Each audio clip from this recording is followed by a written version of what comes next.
Hello everyone, I welcome you all back on our YouTube channel that is one and only Harghar Shiksha by Ella. My name is Imran and in this video I am gonna teach you another advanced English structure which is not only gonna help you to boost your communication, will also make your communication attractive and impressive. So in just few minutes you're gonna learn this lesson and you're gonna make your communication more fascinating. So this would be your 14th advanced structure. Prior to this, I have already uploaded 13 advanced structures which you can go and watch if you haven't watched yet. Link has been given in the description box. You can go and check it. Now, without wasting the time, let's get started. But before that, if you are new on our YouTube channel, do subscribe our channel and also press the bell button so that you can get regular update related to this YouTube channel. Now, let's get started. I will continue my lesson and conversation in Hindi so that you can understand better. So, आज हम बात करने वाले हैं एक lesson की जो आपके सामने स्क्रीन पे दिख रहा है कि इन सब बातों को अंग्रेजी में कैसे कहें। जैसे कि वहां जाना बेकार है, उससे बातें करना बेकार है, इन बातों पे हर वक्त बातें करना बेकार है, उससे पूछना बेकार है, अब शादी में जाना बेकार है। इन सब बातों को अंग्रेजी में हम कैसे कहें, आज की इस वीडियो में हम सीखने वाले हैं। तो चलिए शुरू करते हैं और वीडियो में अंत तक जरूर बने रहें। सबसे पहले बेकार है, इसको इंग्लिश में क्या कहते हैं हम ये समझेंगे। तो बेकार है के लिए आप एक फ्रेज यूज कर सकते हैं जिसका नाम है इट इज यूजलेस।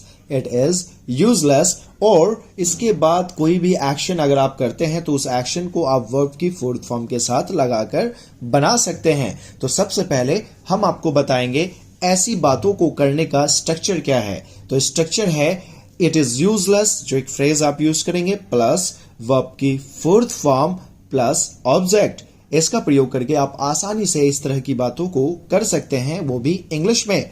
तो चलिए हिंदी के थ्रू हम इंग्लिश बनाने की कोशिश करते हैं और हिंदी इंग्लिश दोनों ही भाषा में हम इसे समझने की कोशिश करते हैं। तो सबसे पहला हमारा सेंटेंस है वहां जाना बेकार है।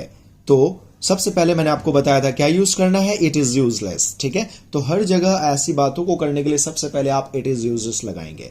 तो क्वेश्चन है वहां जाना बेकार है, तो सबसे पहले आप इट इज यूजलेस लिखिए। उसके बाद इसमें देखिए क्रिया क्या हो रही है, मतलब एक्शन क्या हो रहा है, जाने का। ठीक है, तो जाना मतलब गो का फोर्थ फॉर्म होता है गोइंग। तो आप लिखेंगे it is useless going. Object क्या है यहाँ पे, वहां जाना। सो देयर, उसको बोलते हैं देयर। तो पूरा सेंटेंस क्या होगा, it is useless going there.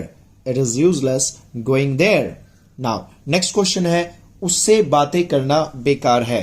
तो उससे बातें करना बेकार है, तो सबसे पहले आप लिखेंगे it is useless talking to him. It is useless talking to him. Talk मतलब बातें करना, him मतलब उससे। So, उससे बातें करना बेकार है, it is useless talking to him. Next question, इन बातों पे हर वक्त बातें करना बेकार है। इन बातों पे हर वक्त बातें करना बेकार है, तो इसकी इंग्लिश होगी it is useless talking on the same topic all the time.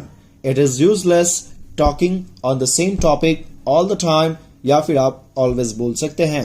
Next, उससे पूछना बेकार है। अक्सर होता है ना, हम कहते हैं कि उससे जाकर कुछ पूछ कर आ, किसी से भी कुछ पूछ कर आने की बात होती है ना। तो जैसे कि आपको मैं कह रहा हूं कि जाओ मम्मी से ये पूछ कर आओ, तो नहीं मम्मी से पूछना बेकार है, वो फिर हमें डांटने लग जाएगी फॉर एन एग्जाम्पल। तो ऐसी बातों को आप बोलेंगे it is useless asking to him. ठीक है, it is useless asking to him. ठीक है, नेक्स्ट क्वेश्चन इज अब शादी में जाना बेकार है। अब शादी में जाना बेकार है। It is useless going in wedding now. It is useless going in wedding now. Next, अब मेकअप करना बेकार है। फॉर एन एग्जाम्पल सारा प्रोग्राम जो था वो हो गया है, आप लेट आए हो और अब मेकअप वेकअप कर जाना ये बिल्कुल ही बेकार है, तो आप क्या बोलोगे, it is useless applying makeup now. It is useless applying makeup now. अब पठान मूवी देखना बेकार है ना, क्योंकि काफी वक्त हो गया पठान मूवी को आए और हर किसी ने ऑलमोस्ट देख लिया है, so it is not in news. तो आप क्या बोलोगे, अरे यार अब पठान मूवी देखना बेकार है, तो it is useless watching Pathaan movie now. It is useless watching Pathaan movie now. Next, अब कॉलेज जाना बेकार है। फॉर एग्जाम्पल 9 बजे आपको जाना था और आप सोकर ही 11 बजे उठ रहे हो, तो अब कॉलेज जाना आपके लिए बेकार है। तो आप क्या बोलोगे, it is useless going to college now. It is useless going to college now. I hope आपको ये लेसन समझ में आया होगा। एक बार मैं आपको समरी दे दूं कि कोई भी ऐसा कार्य, कोई भी ऐसा एक्शन करना जो बेकार है या फजूल है या फिर उसका कोई आउटपुट नहीं आना है, तो आप जब भी बोलेंगे जैसे कि उससे मिलना बेकार है या फिर बेफजूल है, तो ऐसी बातों में आप प्रयोग करोगे इट इज यूजलेस और उसके बाद वर्ब की fourth form and then object लगाकर आप आसानी से बना सकते हैं। I hope my dear students आपको ये लेसन बहुत अच्छा लगा हो और आपको समझ में भी आया हो। तो अब आपके लिए चैलेंज है, अब उसे बुलाना बेकार है। अब उसे बुलाना बेकार है। फॉर एग्जाम्पल आप लोग पार्टी कर रहे थे और आपको एक दोस्त को बुलाना था। अब पार्टी आप लोगों ने ओवर कर दिया, आधा खा पी गए हैं, कुछ है नहीं, तो आप बोलते हैं ना कि अब उसे बुलाना बेकार है। तो क्या बोलेंगे इसको इंग्लिश में, आप कमेंट बॉक्स में कमेंट करके दिखाएं। अब उसे बुलाना बेकार है। और हमारे साथ अंत तक बने रहने के लिए आपका बहुत बहुत धन्यवाद।